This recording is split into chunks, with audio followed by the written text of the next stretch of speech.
it's a way to introduce women to the products that they could purchase at their local Christian bookstore, things that would encourage them in their daily walk, maybe things that they're going through as a mom or a single lady, or, just growing in their faith in general.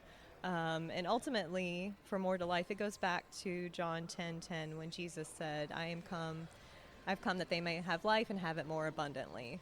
So that's where more to life comes from. Yeah.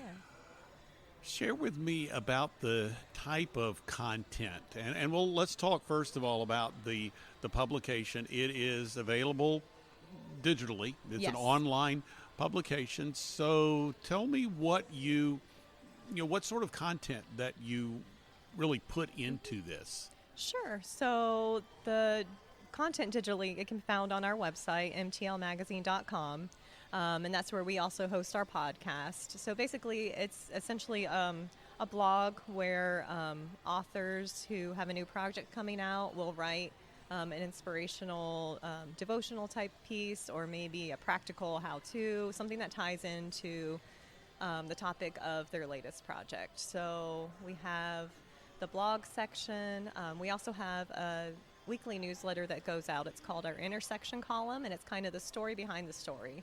So authors share about maybe what inspired them to write their latest project, or something that would, a theme from their latest project, and that goes out weekly. And then our podcast we have by seasons. So those are the basic content components of More to Life right now.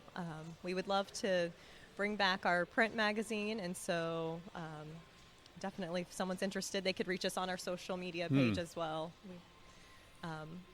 If they want to learn more about that. You've got not only the publication, but you also have the podcast. So how did you take this More to Life concept and put it into kind of the podcast space? Yeah.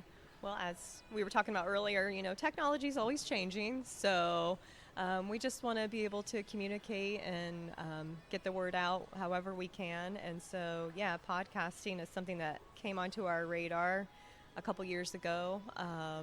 And just another way to let the end consumer, women know about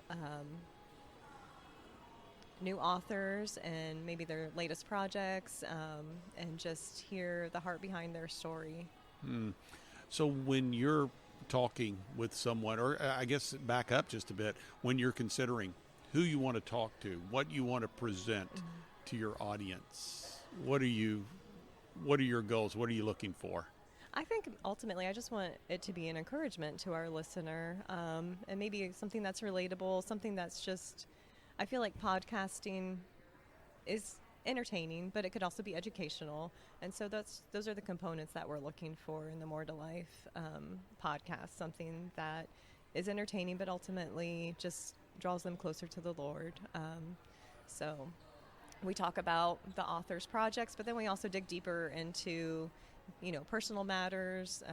Not too personal, but just some things that could be relatable to listeners.